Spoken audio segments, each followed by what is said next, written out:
বারবার আমি বলি, শেষ জামানায় কৃষিকাজ সবচেয়ে ভালো একটা অপশন।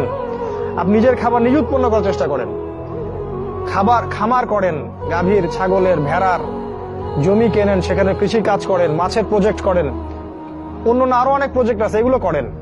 ওই শহরায়নের দিকে দৌড়াবেন না, ওইটা ধ্বংস হতে যাচ্ছে সামনে। ব্যাংক থাকবে না, ডলার থাকবে না, আমেরিকা এবং পশ্চিমা বিশ্ব বলে কোনো দেশের অস্তিত্ব সামনে বিশ্বে থাকবে না, কাগজের টাকাও থাকবে না, ইলেকট্রনিক মানি হয়ে যাবে সব। আপনার সম্পদ তার লুটে পুটে খাবে এবং ইসরায়েল থেকে সব নিয়ন্ত্রণ করা হবে, ওই ইসরায়েল থেকে যেটা ইহুদিরা দখল করে রাখছে। সামনের অবস্থা খুব ভয়ঙ্কর। তাই সুদ ছাড়তে হবে, আপনাকে ঘুষ ছাড়তে হবে। আমাদের গভর্নমেন্টের সবচেয়ে বড় সমস্যা কি জানেন?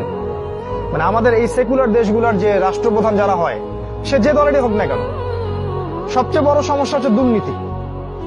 সবচেয়ে মেজর সমস্যা। প্রতিটা সেক্টরে যাবেন, করাপশন। রাঘব বল উচ্চ শিক্ষিত ডাকাতেরা বলে, আমরা বলি উচ্চ শিক্ষিত, পিএইচডি কোটটাই পড়া চোর সব।